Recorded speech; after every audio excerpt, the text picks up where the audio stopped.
तो सबसे पहले वो प्रोग्राम बताने से पहले बेटा मैं एक बार ये डबल हैश बता देता हूँ आप लोगों को। डबल हैश क्या करता है? Okay sir. ये आपका एक, जैसे हमने हैश किया था, हैश प्री प्रोसेसर था वो, तो आपको क्या करता है, किसी भी जैसे आप हैश ए लिखते हो तो उसको कैसे रिप्लेस कर देगा, इन्वर्टेड डबल इन्वर्टेड कॉमा से। डबल हैश क्या करता है, ये आपके जो दो आर्ग्यूमेंट्स होते हैं, आर्ग्यूमेंट्स हैं, जैसे आपने मान लो ये लिखा कि सम ए कॉमा बी, ठीक है, या फिर सम हटा दो, यहाँ पे वेरिएबल कर दो।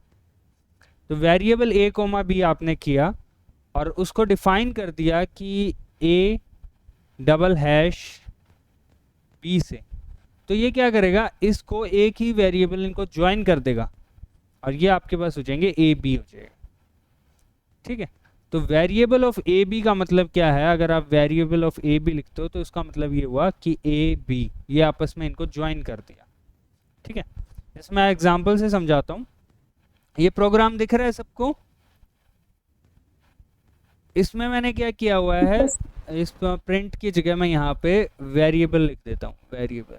ठीक है, ये वेर फंक्शन, मतलब वेर मैंने मैक्रो डिफाइन किया है ए बी, ए और बी आपके आर्ग्यूमेंट्स हैं यहाँ पे। तो ये क्या करेगा, ए डबल हैश बी, ये मैंने इस टाइप से डिफाइन किया।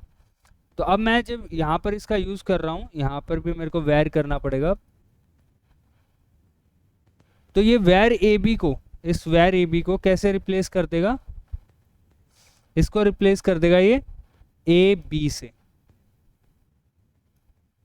क्यों कर देगा, क्योंकि ए, ये जो डबल हैश है ये ज्वाइन करने के लिए, आर्ग्यूमेंट्स को ज्वाइन करने के लिए, उनके बीच के जो वाइट स्पेसेस हैं, ब्लैंक स्पेसेस, उसको हटाने के लिए यूज होता है।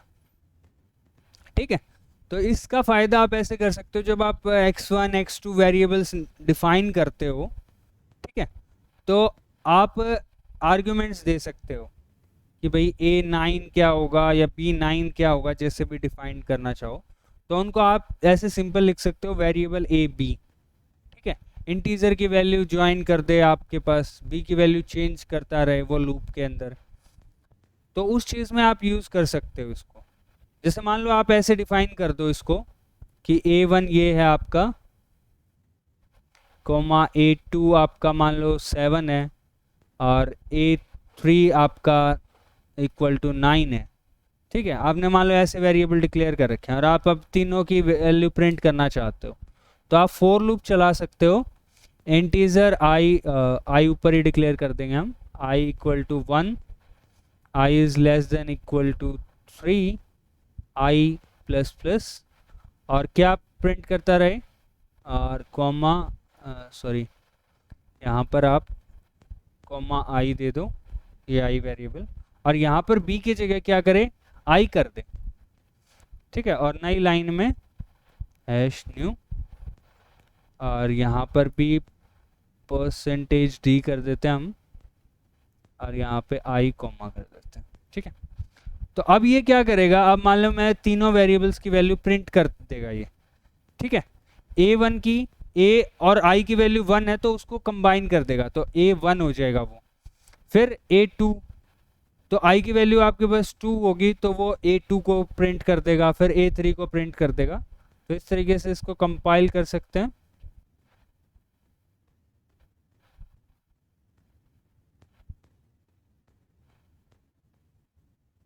कुछ गड़बड़ होगी क्या, हमने किस चीज़ को डिफाइन नहीं किया,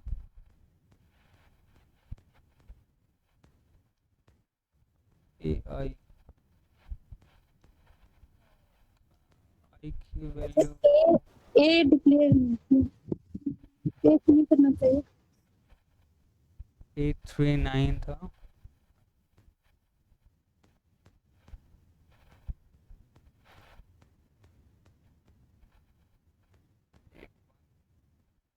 यहाँ पे 1 करूँ तो अब कोई दिक्कत नहीं आ रही है।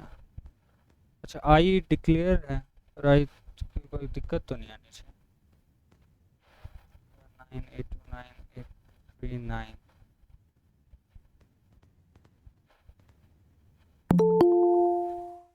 यहाँ पर आई काम तो करना चाहिए, कोई और ही एरर आ रहा है फिर।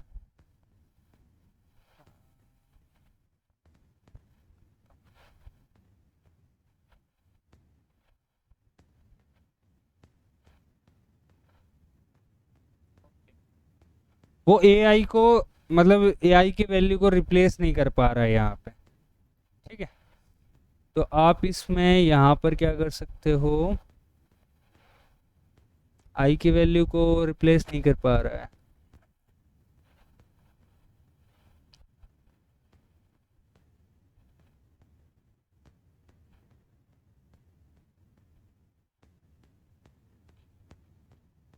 एक्स एक्स यूज कर सकते हैं। ओके, सर वो इसमें जो प्रॉब्लम हो रही है वो ये हो रही है कि जब हम यहाँ पे आई डाल रहे हैं तो आई आपने एक एज एन इंटीजर डिक्लेयर कर रखा है, ठीक है, और वो यहाँ पर इसको सिर्फ एज ए सिंपल एक स्ट्रिंग की तरह ट्रीट कर रहा है, तो वो इस आई को आई की वैल्यू से रिप्लेस नहीं कर पा रहे हैं। तो आप क्या कर सकते हो इसमें, सर यहाँ ब्रैकेट डाल सकते हैं ए डबल हैश बी में। ब्रैकेट, हाँ डाल सकते हो आप, कोई इससे दिक्कत नहीं आएगी, उससे दिक्कत नहीं आएगी, वो दिक्कत नहीं है। एक बार शायद मैं मैक्रो से डिफाइन करके देखता हूँ इसको, डिफाइन आई, पर यहाँ पर तो आई की सिर्फ हम एक सिंगल वैल्यू दे सकते हैं, से 1, और कंपाइल करें, आई की वैल्यू 1, और यहाँ पर आई देना पड़ेगा फिर।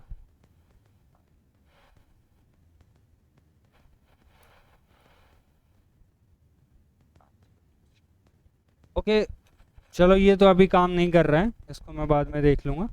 पर आप लोगों को ये समझ में आ गया ना कि ये कंबाइन कर देता है। जैसे मान लो मैं यहाँ पे 1 रखता हूँ, ठीक है, आई की जगह अगर मान लो मैं सिंपली 1 रख दूँ, तो ये क्या करेगा, इसको कंपाइल करेंगे, इसको हटा देते हैं, कंपाइल करेंगे और रन करेंगे, तो ये A1 की 9 मतलब इस वैल्यू को उठा रहा है बार बार, A1 को, A2 को, A3 को, तो ये क्या करता है, ऐसे कंबाइन कर देता है आपके आर्ग्यूमेंट्स को, इन दोनों आर्ग्यूमेंट्स को क्या करेगा, कंबाइन कर देगा, A1 A2 A3, ठीक है। ये चीज़ क्लियर होगी। डबल हैश का मतलब क्या करता है ये, अगर आपसे पूछा जाए कि डबल हैश प्री प्रोसेसर क्या करता है, तो आप कहोगे कि मैक्रो के जो आर्ग्यूमेंट्स होते हैं उनको कंबाइन कर देता है। जैसे हम दो स्टेटमेंट्स को कंबाइन कर देते हैं ना, तो ये Ram is going to school and he is very good, बीच में हम डॉट लगा के दोनों स्टेटमेंट को एक साथ लिख देते हैं। मैं ये नहीं कह रहा हूँ कि उनको बीच में किसी उससे ज्वाइन करना होता है, नहीं, सिर्फ सिंपली दोनों स्टेटमेंट्स को एक साथ लिखना होता है, ठीक है। तो ये ए हैश हैश आई क्या करता है, उन दोनों स्टेटमेंट्स को एक साथ लिख देता है। आई बात समझ में बच्चों? इसका कोई और एप्लीकेशन होगी, शायद प्रिंट एफ में होगी, ऐसे तो सर बहुत ही, A2 की वैल्यू 9 क्यों आ रही है? हाँ, वो A2 की वैल्यू 9 इसलिए आ रहा है क्योंकि वो A1 की वैल्यू प्रिंट कर रहा है बार बार। सर वैल्यू को चेंज करना एक बार। अगर आप यहाँ पर A2 कर दोगे तो वो 7 7 प्रिंट कर देगा सबकी वैल्यू। अब 7 7 प्रिंट होगा, ठीक है। सर अगर 4 करे तो? 4 करे तो वो एरर शो कर देगा, क्योंकि A4 आपके पास डिक्लेयर नहीं है कहीं पे। Okay sir. जैसे AI में वो ये कह रहा था ना, जब हम यहाँ पर आई कर रहे थे तो वो यही तो चीज़ कह रहा था कि AI आपके पास डिक्लेयर नहीं है, तो ये रहा एरर, AI इज़ अनडिक्लेयर्ड, उसको एज ए वेरिएबल ट्रीट कर रहा है, अब वैल्यू को नहीं ले पा रहा है वो, मतलब आई को वैल्यू, उसकी वैल्यू से रिप्लेस नहीं कर पा रहा है। सर वहाँ पे AI कर लो, कहाँ पर? जहाँ पर ये इंटीजर में ये दे रखे हैं। हाँ, यहाँ पर आप AI कर लोगे तो वो 9 वैल्यू प्रिंट कर देगा फिर दोबारा से सबकी 9 वैल्यू प्रिंट कर देगा फर्स्ट वेरिएबल को उठा के, ठीक। सर जो printf कमांड है उसमें ये %d के बाद i लिखा हुआ है, ये फॉर्मेट इस ये नहीं, ये इस %d के लिए, जो पहला %d है ना हमारा, उसके लिए ये जो यहाँ पर जो वैल्यू प्रिंट होगी वो इस i की वैल्यू प्रिंट होगी। जो पहला %d एनकाउंटर होगा उसके पास ये वाला, तो उसकी वैल्यू जो यहाँ पर वैल्यू प्रिंट होनी है वो इस i की वैल्यू प्रिंट होनी है। सेकंड %d पे इसकी वैल्यू प्रिंट होनी है AI की। ठीक है, आगे बात समझ में बच्चों? Yes sir. ओके, अब आते हैं हम अपने वाले प्रोग्राम के ऊपर जो उन्होंने बोला हुआ है। वो प्रोग्राम पहले एक बार देख लेते हैं कि क्या है प्रोग्राम। आपको इक्वेशन गिवन है y is equal to z, z आपके पास कोई कांस्टेंट है, e raise to power -0.1t sine 0.5t, ये है आपके पास y। ठीक है, अब आपको क्या करना है, इसकी हर एक वैल्यू को प्रिंट करना है कैलकुलेट करके, और 0 से 60 के बीच में करना है, और कितने कितने डिफरेंस पे हो t आप यूज़र से लोगे। ये जो t वैल्यू है, जो t इंक्रीमेंट होगा, मतलब जैसे जो इंक्रीमेंट है वो आप 0.5 का लेना चाहते हो, 1 का लेना चाहते हो, 2 का लेना चाहते हो, 3 का लेना चाहते हो, या 0.01 का लेना चाहते हो, वो आपको यूज़र बताएगा। ठीक है, z की वैल्यू में यहाँ पर फॉर सिंप्लिसिटी हम z की वैल्यू यूज़र से नहीं लेते हैं, बाकी आप चाहो तो ले सकते हो। हम z की वैल्यू यहाँ पे 2 रख लेते हैं एक बार के लिए, ठीक है, ताकि हमारा काम इजी हो जाए। z की वैल्यू कुछ भी ले सकते हैं सर? हाँ, z यहाँ पे कांस्टेंट है। ठीक है, z की वैल्यू आप चाहो तो कुछ भी ले सकते हो। तो इसके लिए हमें प्रोग्राम बनाना है। ठीक है, क्वेश्चन समझ में आ गया बच्चों? हमें y की वैल्यूज को प्रिंट करवाना है हर एक t के लिए। तो आप क्या करोगे, सबसे पहले तो सब कुछ डिलीट, स्टार्टिंग से शुरू करते हैं। सबसे पहले तो आपको e की वैल्यू डिफाइन करनी पड़ेगी। अब e की वैल्यू क्या होती है वो बताओ, हैश डिफाइन e। क्या डिफाइन करो मैं e की वैल्यू? 2.713। चलो यहाँ तक कर लेते हैं, 3 डेसिमल तक चले जाते हैं हम।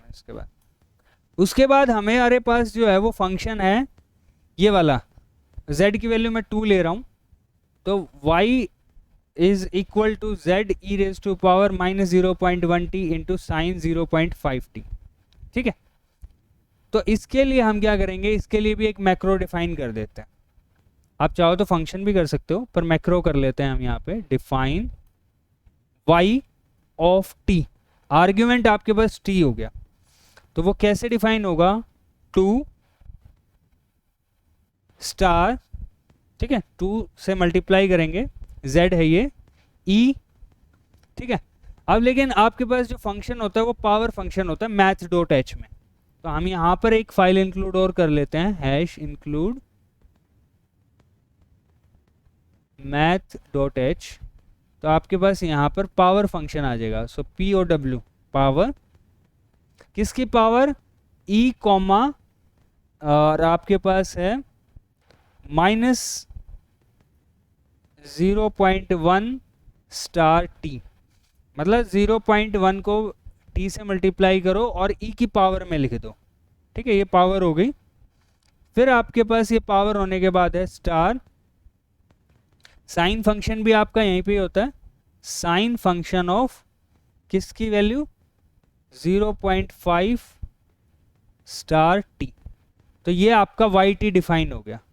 yt के डेफिनेशन में किसी को कोई दिक्कत हो तो बताओ। No sir. ठीक है, आप चाहो तो इसको फंक्शन से भी कर सकते थे। ठीक है, इसको फंक्शन से करना वैसे तो बेटर रहता है, अभी आपको पता चल जाएगा क्यों। सर उसने बोल रखा था यूजिंग मैक्रोज। हाँ, तो वो तो मैक्रोज का है, पर इसमें मैक्रो ही, चलो ठीक है कोई बात नहीं, मैक्रो ही बेटर रहेगा यहाँ पर तो। ओके, अब हमारे पास फंक्शन हो गया है, e की वैल्यू हमारे पास हो गई है। ठीक है, आप चाहो तो इसको डिफाइन ना करके यहाँ पे भी वैल्यू रख सकते थे 2.713, पर ये हमारे पास अच्छा तरीका। अब हम चलते हैं अपने मेन फंक्शन के ऊपर, तो हम करेंगे void main। ठीक है, अब हमें क्या करना है, यूजर से t की वैल्यू लेनी है, और t की वैल्यू क्या है, वो इंक्रीमेंट में है कि कितना इंक्रीमेंट, कितने गैप्स के बीच में वो करना चाह रहा है। तो इसलिए हम फ्लोट को लेंगे, फ्लोट t।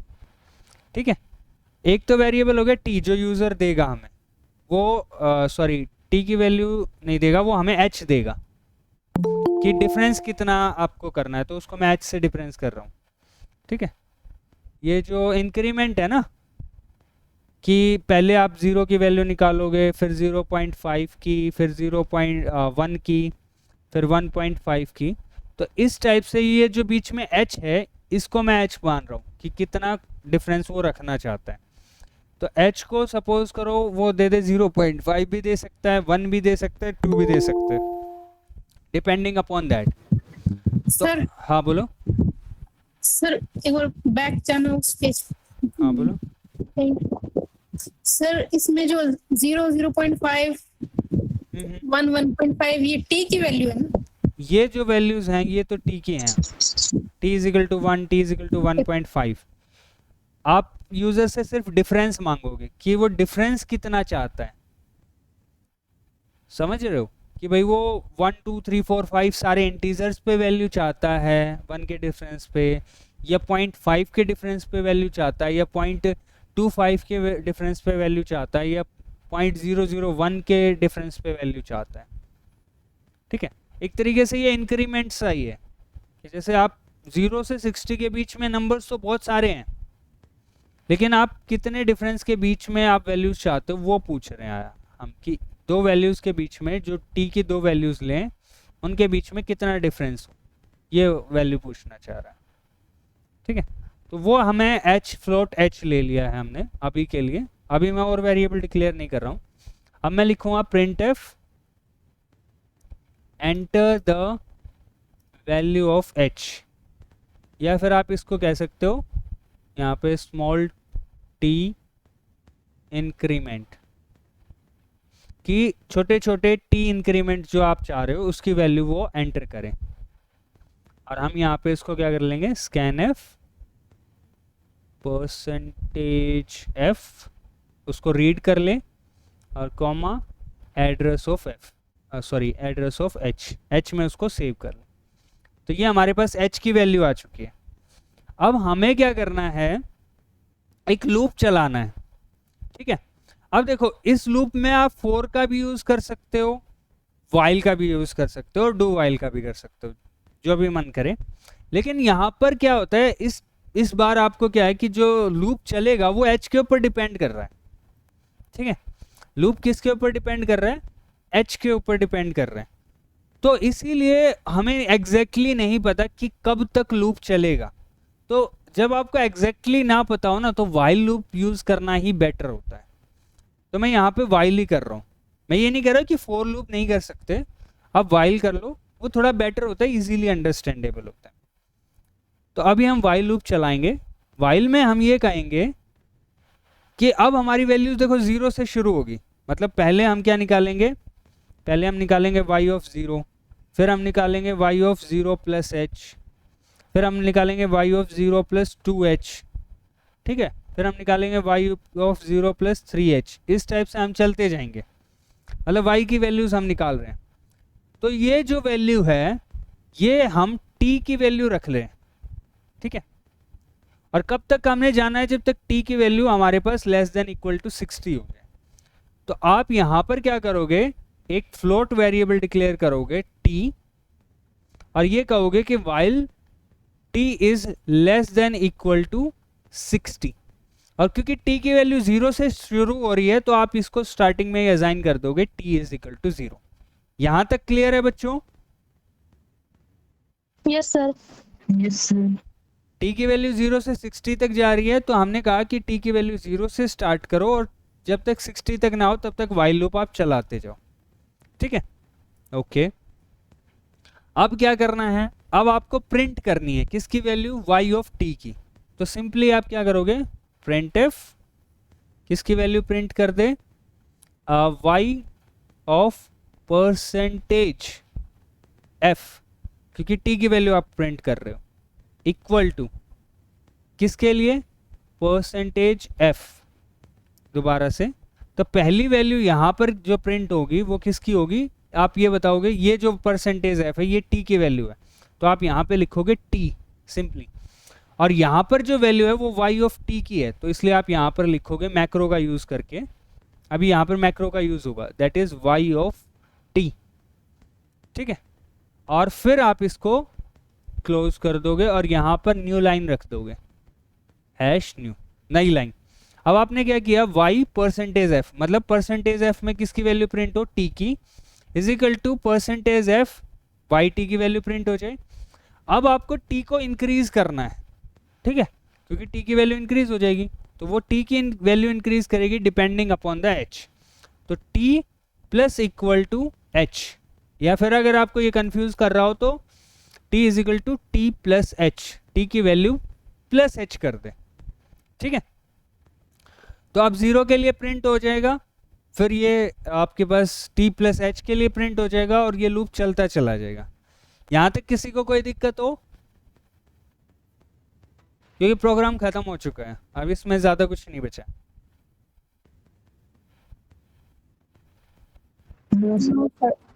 ओके, अब इसको कंपाइल करो।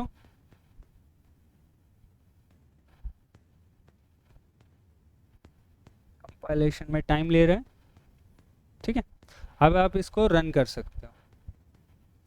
टी इंक्रीमेंट की वैल्यू, क्योंकि मैं ज़्यादा टाइम नहीं देना, मतलब ज़्यादा इससे प्रोसेस नहीं करवाना चाहता, तो मैं 2 डाल रहा हूँ, तो मतलब वैल्यू किसकी प्रिंट होगी, 0 2 4, सारे इवन नंबर्स। ये देखो, एक मिनट, हाँ ये ऊपर जा रहा है, देखो 0 की वैल्यू प्रिंट होगी 0, 2 की वैल्यू प्रिंट हुई 1.37, फिर 4 पे वैल्यू हुई 1.219989, 6 के ऊपर, 8 के ऊपर, 10 के ऊपर, 12 14 16 18 20 22।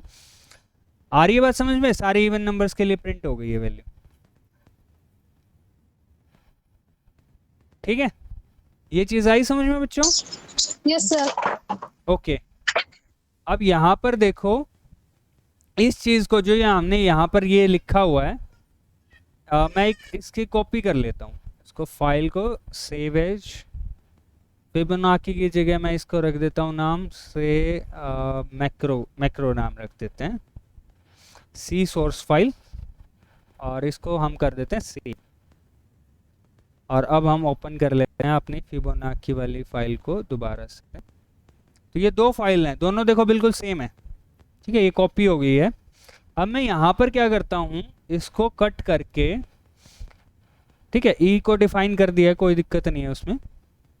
मैं एक फंक्शन बना लेता हूँ, so that is will float value return करे, जो फ्लोट, और नाम हो उसका y, एंड जो वो वैल्यू लेगा वो लेगा फ्लोट से, यहाँ पर x रख देते हैं, से t रख देते हैं इसमें, और यहाँ पर रिटर्न कर दे, वो रिटर्न जो वैल्यू करे वो करे 2 star power e comma minus 0.5 star t, and फिर हमारे पास वो star sine function and 0.5 star t, ठीक है। ये वैल्यू पूरी रिटर्न कर दें। अब आप इसको अगर कंपाइल करते हो, सर ई वाले ये 2 इंटू पावर ऑफ ई फिर कॉमा 0.1 है, यहाँ पे 1 है, ओके चलो इसको 1 कर देते हैं, ठीक है। इसको कंपाइल करते हैं, ठीक है। अब देखो इसको रन करते हैं हम, वो इंक्रीमेंट पूछ रहा है, 2 डाल रहे हैं, और ये देखो सेम आपके पास रिजल्ट आ गया, ठीक है, सेम रिजल्ट आ गया, ठीक है। अब पॉइंट ये है कि फंक्शन बेटर होता है या मैक्रो, यहाँ पर आपने मैक्रो यूज़ किया है, यहाँ पे फंक्शन यूज़ किया है। अब पॉइंट ये है कि एक्चुअल में जो है यहाँ पर इस केस में, इस पर्टिकुलर केस में आपका मैक्रो बेटर है। मैक्रो क्यों बेटर है, वो क्या करेगा, इसको यहाँ पर इस वैल्यू को yt को इस वैल्यू से रिप्लेस कर देगा यहाँ पर, ठीक है। तो फंक्शन को बार बार प्रोसेसिंग के लिए कॉल नहीं करना पड़ेगा। मतलब इसको ऐसे समझो, बेटा माइक ऑफ करो, किसका ऑन है। आप प्रिंसिपल ऑफिस में बैठे हो, आपको 100 रिपोर्ट्स चाहिए, तो एक तो आप बार बार उसको फ़ोन करके कहो कि भाई पहली रिपोर्ट लेके आ, फिर दूसरी दोबारा कॉल करो कि यार दूसरी लेके आ, तीसरी लेके आ, 100 कॉल्स करी आपने। या फिर आपने एक ही सिंगल कॉल की कि भाई तू अपना सारा सामान लेके मेरे ऑफिस में आ जा और मेरे को बार बार रिपोर्ट देता रहे, ठीक है, आपको कॉल करने की जरूरत नहीं है। तो इस केस में आपका मैक्रो जो है वो बेटर होता है, क्योंकि ये आपको कॉल नहीं कर रहा है, ये रिप्लेस कर रहा है, तो आपकी स्पीड जो है वो ज़्यादा होगी इस केस में, ठीक है। ऑल्दो वो दिखेगा नहीं आपको यहाँ पर, अभी दोनों में प्रोसेसिंग और रनिंग में सेम ही टाइम मिलेगा, क्योंकि ये बहुत छोटे फंक्शंस हैं। लेकिन जो बहुत बड़े प्रोग्राम्स होते हैं, जब जब आपकी लाखों करोड़ों वैल्यूज़ हो जाती हैं, कई बार लाखों करोड़ों फंक्शंस होते हैं आपके पास, तब इन चीज़ों में बहुत मैटर करता है कि आप मैक्रो यूज़ कर रहे हो या फंक्शन कॉलिंग यूज़ कर रहे हो। तो अभी इस चीज़ को यही समझो कि इस पर्टिकुलर केस में जब आपके पास सिंगल लाइन रिटर्न वैल्यू है तो आप फंक्शन कॉलिंग की जगह आप मैक्रो यूज़ करो। लेकिन जब आपको बार बार एक ही चीज़ प्रिंट करवानी हो, मान लो ये तो वाइल लूप के अंदर है, आपको पूरे प्रोसेस में बार बार उसको रिप्लेस करना पड़ रहा है, मतलब यहाँ पर वाइल लूप ना यूज़ करने की जगह अलग अलग मतलब 1000 जगह आप यूज़ कर रहे हो उस मैक्रो को, तो फंक्शन बेटर हो जाता है, क्योंकि फिर कॉलिंग बेटर हो जाती है। उससे क्या होता है, साइज छोटा हो जाता है आपका फंक्शन का।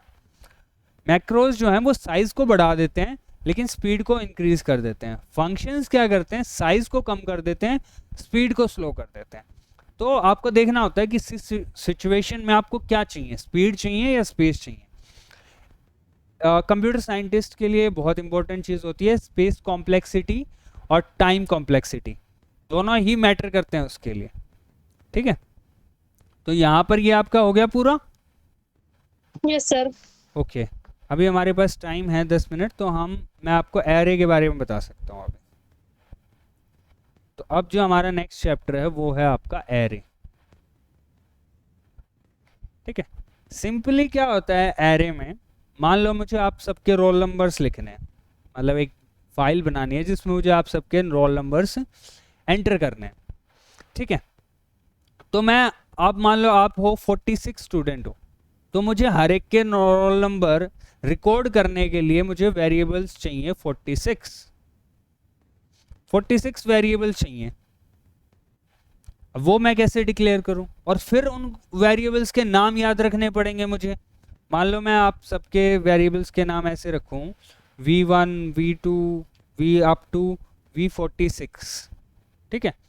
फिर मुझे आप सबके नाम भी, मतलब वो वेरिएबल्स भी ध्यान में रखने पड़ेंगे यार, v1 v2।